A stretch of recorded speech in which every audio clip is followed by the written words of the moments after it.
the man who is never under the weather, meteorologist Caswell Cooke Sr. Now here he is, the man who will never be ready for prime time, Caswell Cooke.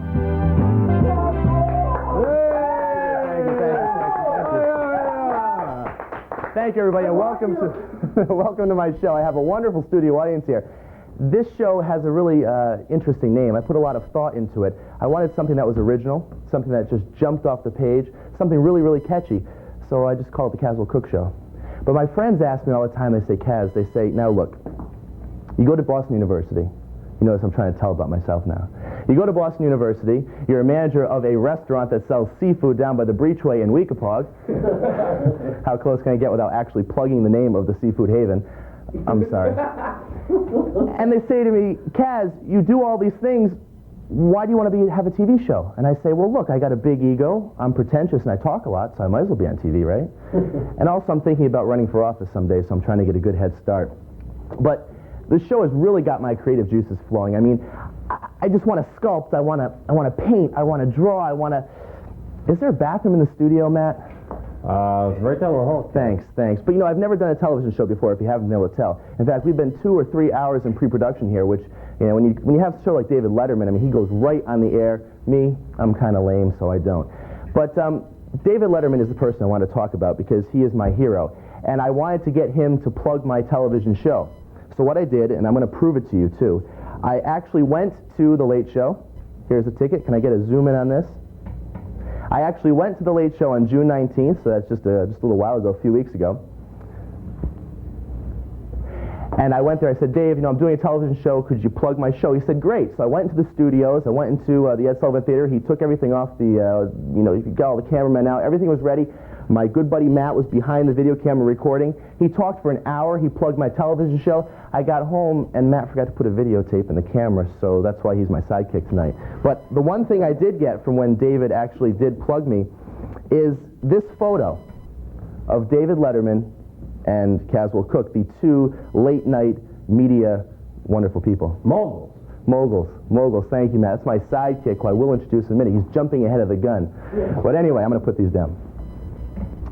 But now I'm going to bring out my best friend, my roommate, my high school buddy, Matt, what's your last name? Hopkins. What's on the cue card there? Matthew, it's good for you to be here. Very good. Let's have a big round of applause for Matthew Hopkins. But do sit down, Matt. Now listen. Yeah. Oh, how'd you like my introduction, by the way? I thought it was really, really good. Yeah. I thought you did an excellent job. In fact, I thought, now, that was something that you did behind the camera, so that was just your voice. That was just my voice. I said... kind of like radio. Yeah. I was the fellow that said, the man who will never get on prime time. Oh, what are we on now? But now what I'm trying to tell you now, Matt, is I'm trying to get the point we're getting into radio. Yeah. And there's a man on a local radio station, WERI, you know, here in Westerly, and this is a trivia question we're going to ask, because the Caswell Cooke Show has an enormous budget, and we have free things to give away. This is what's going to, you know what I'm saying? Do we like free things to give away? Yes. Ooh, I got a big audience here. So what we're going to do is, if you can answer this question, and this question is very, very easy, Matthew. All you have to do is tell me who the person is on WERI at 8:30 on Saturday mornings that does a swaps program. Am I allowed to answer that? No, you can't. The audience is going to. And if the audience, someone in the audience can write me a letter and tell me that the first letter I receive will get this wonderful, high-budget, quality cassette, Young MC. You understand that? Gotta love it. Do you understand that? Young MC, the budget is really good. We're on a low budget. And it's only a single. The address. You want the address. It's P.O. Box 272, Westerly, Rhode Island, 02891. That's P.O. Box 272. Now, tonight on the program, Matthew, we have a couple of great people. The first person, of course, that we're going to... That's a very small can. The iced tea company that puts this out, I don't have a lot of money. Oh. Well, there you go. Low budget. We're all low budget. I go to Boston University. They take $25,000 of my money each year. It really is awful. All right. Who do we have? We have from Christ Church, my home church, the Reverend Mark Galloway. In fact, the only person that would agree to appear on my show, since I haven't done one before. And we also have a person by the name of Caswell Cooke Sr., who Your is father? about the only other person I could get to appear on the show. So basically, we got my priest and my father, or my father and my father, shall we say? So they're going to be on my father and my heavenly father and my heavenly. I'm trying to get the Seafood Haven in there. It's where I work. I'm just going to get it out, okay? The Seafood Haven. We work there. Matt and I live upstairs. Matthew went to Prout Memorial High School with me, and he now is a jewelry designer. And he goes to Rhode Island College, I believe? Yes. So now the audience knows all about you. We've been playing hijinks and pulling things for years and years and years. Now we have a license to do it. So it works out good for us. We're going to come back right after this next message here with the Reverend Mark Galloway, so come back. In a recent worldwide educational test, the United States didn't rank first Korea, or second Taiwan, or even third. Switzerland, It seems while the rest of the world raised their educational standards, Scotland, Slovenia, we didn't. Spain, So we came in 14th, the United States. and 14th is no place for our kids to be. Call 1-800-96-PROMISE, and we'll give you lots of ways to help our kids move forward again. And we are back here with the Caswell Cooke Show. Matthew Hopkins is in the passenger seat here today. He's my sidekick for the week. I'm going to go through sidekicks like Murphy Brown goes through secretaries weekly. So the next person, in fact, my first guest that is going to be on this program, and I hope we can get a shot of this. This was in the paper recently. This is the Reverend Mark Galloway, the new assistant rector of Christ Episcopal Church right in downtown Westerly, my home church. Probably the reason why I got him to come on the air, because I can't get many other guests. But that's not an insult to Mark. That means that he cares. takes his religion seriously. He has pity on the weak and the. Anyway, without further ado, Mark Galloway. Nice to see you. Caswell. Let me put this microphone on you since we are a low-budget program. Gonna hurt? It doesn't hurt. So have a seat. So Mark, how you been? Good. I haven't seen you in about a week. Week? Yeah. A week? Jeez. I only see you on Sundays, Caswell. You don't see me on I Sundays? only see you on Sundays. You only see me on Sundays. You're glad you see me, though, right? Absolutely. Now, tell me, I need to ask you these things. Are you now, or have you ever been a member of the Communist Party or any of its affiliates?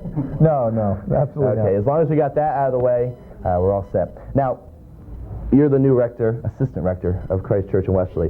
Where did you go to school For undergraduate work? Or for undergraduate? Rhode Island College. So you're a local boy. 1987.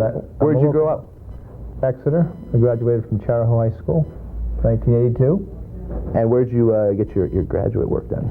I went to graduate school twice at Providence College, 2 degrees, and then I went to Yale Divinity School. Yale Divinity School. So we are dealing with a pro. I use that term loosely, don't I? I always look good for way what to use camera, because you see, when the light is on, that means that's the camera we use. Wow. I don't know. I'm just going to look at you. Now, basically, how did you get the job of assistant rector at Christ Church? I know that in a lot of other denominations, especially in the Catholic denomination, the bishop appoints a priest for a church. Now, it's not so in the Episcopal Church, is that? Well, it's a little bit in between. The bishop recommends certain people for jobs, and then the local church interviews those people, and they make a selection amongst those who were interviewed. Now, you were interviewed by the Reverend Robert Anthony, the rector of Christ Church, and basically, what did you have to say to get that job? Lie a lot. Lie a lot. No, priests don't lie, do they? Never. But what I want to know is, a lot of people ask me, and now I'm going to get a little deep, and now this is where Yale Divinity I'll try School, to handle that. Yale has to kick in here, okay? Okay. What relevance does the Episcopal Church have, or the Christian Church for that matter, to people in their teens and 20s today in 1995? Why is it that you don't see a lot of kids in church on Sunday morning? Well, I think that has to do with a lot of changes in society in the last 30 or 40 years. We've seen a breakdown of the family, for instance. There's less values are put on the family and church attendance. There's been a massive decline in the last 25 years in America in these areas, and we have a whole generation of young people that have grown up not going to church, and this is the first time in American history that this has happened. Until the 1970s, that was not a factor in American society, and now we're going to produce a generation of adults who are unchurched. And so it's a very foreign concept to most young people, church. I was reading especially about the Episcopal Church, and there's always these stereotypes that go with denominations. And the Episcopal Church is given this, this waspy, snotty, rich church. And it said, I read in Time magazine once that the Episcopal Church is so well endowed with money that and I'm not saying Christ Church in Wesley, but in the nation with certain churches, that they don't need anybody to go to church and that still stay around as like museums is what they called it in the article. How do you respond to something like that? Is that going to happen or is that not happening? Oh, it can happen. Absolutely, it can happen. If people don't go to church, they'll become museums. They'll be well-endowed museums. I believe that there are still movements of the Spirit in the church, and I think we'll see a revival in the church. I think after a generation grows up without a core sense of values and they realize how complicated the world can be and how difficult it is to make good decisions even when your head is straight, that the church will make a comeback in the generation after that. What exactly is your take? And it seems that I'm talking about some things that are not right with the church. And the reason why I'm addressing these is because, and me being Episcopalian and you being the assistant rector of my church, I read something recently that a woman named Ellen Cooke, C-O-O-K-E, and not to be confused relating to me. And check that out, Dick. That's right. Actually embezzled $2.2 million from the presiding bishop who is in charge of the Episcopal Church. Embezzled $2.2 million. That's correct. When something like this happens in our denomination in the United States, when you hear about child molesting priests in certain denominations, when you hear about all these bad things that happen, It's a lot of good press. We're getting a lot of good press, aren't we? yeah, we're getting a lot of good press. Right. What do you do to combat that? What do you do to still have faith in an institution that has these things? Well, it's tough. I mean, I don't blame people who look at the church negatively when things like this happen. It's just, it's a disaster when such things happen, and it certainly hurts our credibility. What we have to do as priests in the church is live with an integrity that is without doubt. And those of us who have not done that or who have been doing too well should either be disciplined or should be taken out of the system. Or it's not going to go away. We need to face the facts that we've made mistakes, correct the mistakes, and then be faithful after that. Well, you were going to become a priest. What, were you raised Episcopalian? No, I was not. You weren't. Roman Catholic. So you wanted to be married. Was that one of the things or no? Well, it was part of it, but not totally. That wasn't totally the reason. So I became an Episcopalian in college. So it's been about 11 years. 11 years. An Episcopalian. When did you just one day say, I want to be a priest? What do you do? How do you come across? You know what I'm saying? I mean, I'm interested in knowing. I don't know if you do that yourself. I think I still believe that God calls you to certain tasks. And I believe if God calls you, I tried everything to get out of it. But if God wants your number, He's going to get your number. And it was a good decision. Ring me up, so to speak. Ring you up? Yeah. Yeah. Hello, it's God calling. In a sense, that's true. It sounds strange, but it's very true in many ways. Well, you got the call, as they say. And I've heard that, you know, I went to 12 years Catholic school, and I would say to the nuns would come in and say, I said, well, how did you become a nun? I received a call, and I really thought that God called for 1-800-COLLECT, you know, 1-800-USA-GOD, and with 2 Ds, kind of like Ringo Starr with 2 R's. That's not important right now. No, it's not. No. Christ Church Westerly. Yes. This is a church that stands out in the Episcopal Church. This is a church that stands out in this community. Wonderful choir, the pageantry that's second to none. What is it exactly that drew you to Christ Church? Being probably different from, I gather, than when you were raised. Why I decided to apply to come to Christ Church? Well, first of all, it was a job opening. That was, That helps. the immediate first thing that I was drawn to. But the tradition of Christ Church was fabulous. A long tradition of excellent music, good preaching, and wonderful worship. And I thought it would be a great opportunity to come work for Father Anthony, who has been a very good mentor to many young priests in the past. And so when the opportunity was there, I jumped on it. So you went through a period where you were a deacon. This was about 6 months? 6 months I had to be a deacon. And then you were recently, this summer in June, ordained. That's right. So now, and as soon as you were ordained, you're sort of baptized by fire, so to speak, because during the month of July, when a lot of people are on vacation, the buck falls on you. Is it more or less than you expected the responsibility would be? Absolutely more. And I got a question for you that a lot of people ask. And the question I have for you is, people always ask, with a priest, what exactly does he do the other 6 days? Works like a dog. So what do you do? So what do you, I mean, like, you get up in the morning on like a Monday morning. I'll tell you what I did today. How's that? We had a service morning prayer at 7 o'clock. Then I had a 9 o'clock meeting with a parishioner about an issue. I had an 11 o'clock funeral that took an hour. And then we had to travel to the Rhode Island Veteran Cemetery in Exeter. It's a 45-minute ride back and forth. Then I had a pre-baptismal class with a couple at 2 o'clock, and I had another 4 o'clock meeting with a couple who was having marital problems, and that was all in one day.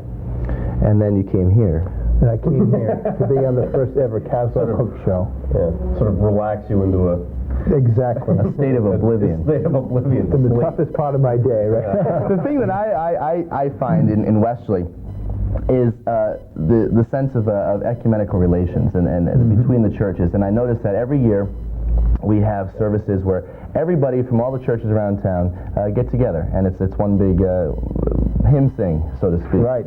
So are you involved in that? Is there a clergy association in Westerly? Yes, there is. There's a very active clergy association, and very impressive the relationship between the churches. We have an excellent relationship at Christ Church with our Roman Catholic brothers and with the Baptist churches, and I've preached at Central Baptist Church, at Pleasant Street Baptist. I've been involved in services at both Roman Catholic churches. So the days when there was a Cold War between the denominations is beginning to tumble, which is good, because as the church's influence in society has waned, we've had to pool our resources more and more than we have in generations past. So Westerly is a good example of that we're doing that. And I've always noticed that, and I've singing in the choir for 14 years. I noticed that as the years go on, and I'll speak to Roman Catholic people who used to say, in the old days, it would be like, if you're a Protestant, you don't walk on the same side of the street as a Catholic church, and vice versa. You don't marry, you don't. And nowadays, I see Roman Catholics come to our services, and they'll say, "Wow, I love that ceremony. I love the pageantry. It's basically the Episcopal Church is like Catholic light." You know what I'm saying? But I think now Definitely you're a politician. You see him selling that? It's a good sale. It's good stuff. Now you are a priest. That's correct. So you now the Episcopal Church is part of the Worldwide Anglican Communion, and the mother church of the Episcopal Church is the Church of England. Are you with me so far? I'm with you so far. You did your research. I did. Man. Now, in my hand, when I spent 6 months in England, and I am holding the English Book of Common Prayer, according to the rites and sacraments of the English. Are you familiar with this book? Yes, I am. Okay. Are you familiar with page 696? I don't know. Now, this is something, you're going to be performing weddings, right? Yes? So you need to know who can marry who. That's absolutely. Did you know that there's a table of kindred and affinity? Yes. And it says here, wherein whosoever are related are forbidden by the Church of England to marry together. So basically it's saying, if you are a man, you may not marry your mother, daughter, father's mother, mother's mother, son's daughter, daughter's daughter, sister, father's daughter, mother's daughter, wife's mother, wife's daughter, father's wife, son's wife, father's father's wife, mother's father's wife, wife's father's mother, wife's daughter's daughter, son's son's wife, brother's daughter, sister's daughter's friend, small farm animals, or children. Well, that essentially rules The out last everybody two are I've not in there. dated. The last two are not in there. Yeah. Are you aware of this? We'll have to redo your premarital counseling now. I didn't know that list was that inclusive. That rules out essentially everybody that I've ever dated. Well, I don't know, but I mean, you were familiar with that. I knew that was in there, yes, I did. You did? Because I'm Wow. boring, and I knew that was in there. So. That is pretty good that he knew it was on page 626 I didn't know of the that. English Book of Common Prayer. You have definitely passed the test. Thank you. I want to tell you that I want to welcome you on behalf of Christ Church because you're the new kid on the block. Kid on the block. I want to welcome you to this town. Thank I you. want to thank you very much for being the first guest on my show. I couldn't think of a nicer person to be on it. And I couldn't find anybody either. That's right. I'm just joking. I'm just joking. I mean, I got you and my father, so that works And out. your best friend. And my best friend. And I've got great people behind the cameras. I got Stacy over here. I got cameraman great. Bill, Ted, Great help. Fred. What's your name again? Ben Bozo. Ben Bozo over here. And Super Dave on camera. And in the back, I got Chris and I got Art, excuse me. I was letting my Westerly accent come out. I'm just going to wrap this up. Okay, we have to go now. We will be back right after this message with Caswell Cooke.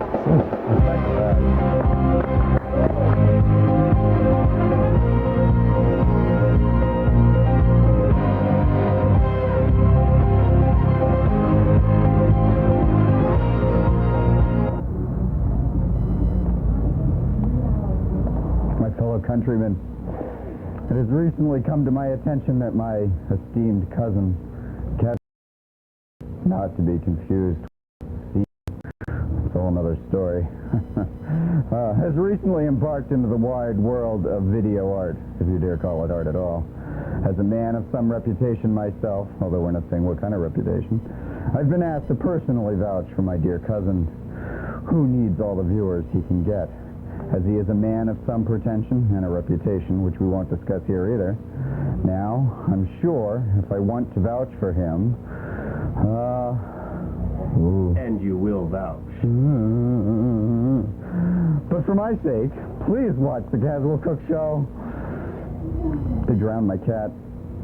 Good night, everybody. Godspeed. And remember, this guy will be president of 4-H someday.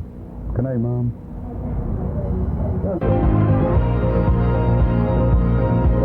We are back from commercial, Matt. Now, Mark was excellent. He was a thorough guest. He Had a was good good time. guest, and he was a legitimate guest.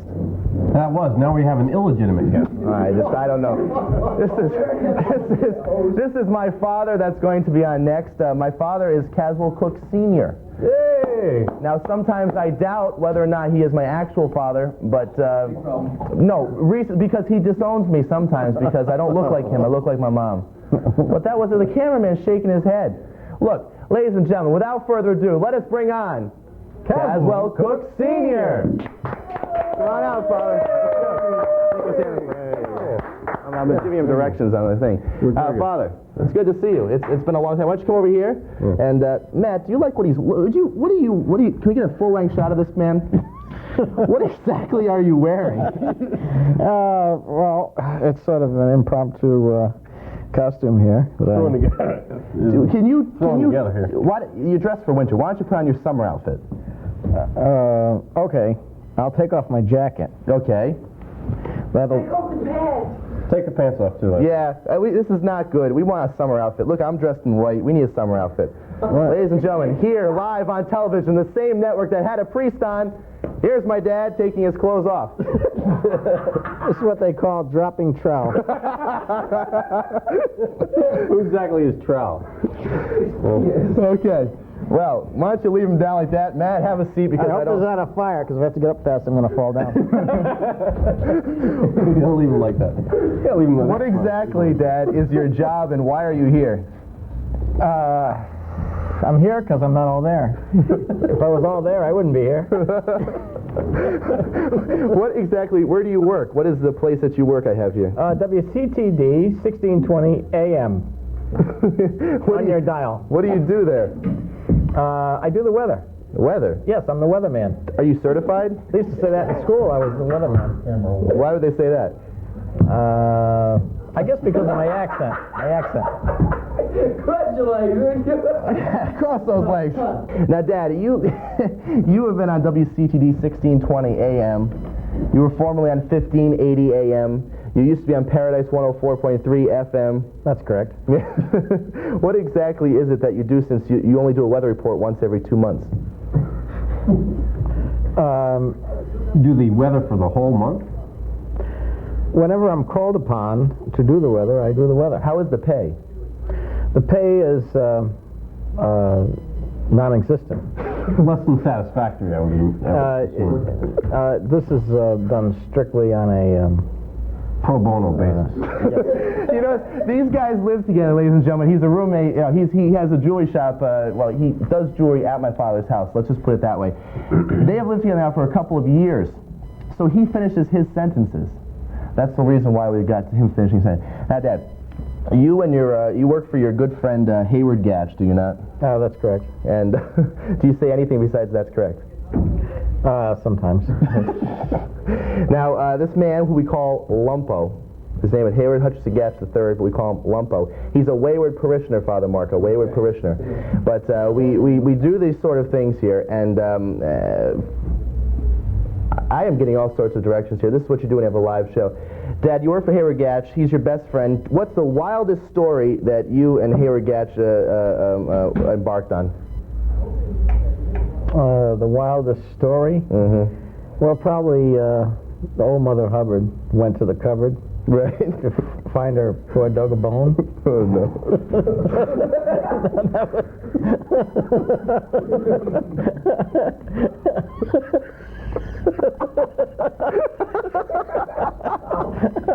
You should move on to something. I think we should clear topic. One time, you came home from a party one night, slightly inebriated, we'll say. because my dad, sometimes I have his flashbacks. We were in the 70s, and I was born in the 70s, but my father came home one night and couldn't get in the door, and because the door was locked and he had no key, and the door panel in the door was cracked slightly. So what did you proceed to do at that point? I took that panel out And then what happened? and then crawled through the door. But something happened. You didn't get all the way through, did you? Not right away. I got stuck in there for a while, in the door. And how did you get out? I understand Mr. Gatch tied a rope around your neck and pulled you. I had to take my jacket off, and then. How did you take your jacket off while you were stuck in the center of the door? And then Mr. Gatch pulled me. He said, "Take your jacket off." I managed to get my jacket off somehow, and then he pulled me through the door. Mr. Hopkins, can you just shed some light on what the similarity is between my father and myself? You're both very funny, but in completely different ways, yes. Yes. Do you have any questions for my father since you know him? Oh, did you feed the cat?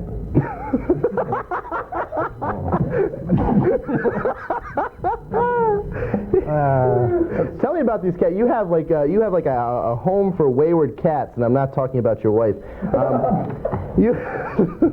No, I like my stepmother. She's a wonderful woman, and she'll never be watching this film. Marjorie, I love you dearly. You are a very nice stepmother, and my father is a very good husband to you, which is an understatement. You run a home for wayward animals. Matthew being one of your tenants, my stepmother, as I say. I come home on several occasions. Toad Hall. Toad Hall in Westerly. Now, you have been there for approximately 3 years now? That's correct. And why haven't you unpacked yet? And you can look at that camera because the light's on that camera. Look right at the camera and say, why is Toad Hall in Westerly not unpacked or painted or ready? Well, it is to some degree, but not totally. Are the bags in the living room still there? No. Now, we've done some organizing. Now, tell me about your friend, Mr. Gatch, one more time. He decided one time to take a 13-foot Boston whaler to Block Island. Now, what happened on this trip to Block Island? And we have 2 minutes before we have to go. I think the trip was to Martha's Vineyard or someplace like that, but anyway, he became marooned on that island where they use for target practice. Can't remember the name of it. No Man's Land. No Man's Land, yes. What did he have to sustain himself with, food or beverage? He didn't realize that was the island he was marooned on until I started firing at him. What did he have to drink or eat when he was there? He had some hot dogs uncooked. And so essentially bologna. Bologna. Yeah, some bologna and beer. I can't get my dad to say anymore. We're going to be back next time. I am getting all sorts of things here. I want to thank all my guests. I want to thank Mark Galloway. I want to thank Matthew Hopkins. I want to thank Caswell Cooke Sr., who's never under the weather. Especially I want to thank myself. Thank you very much.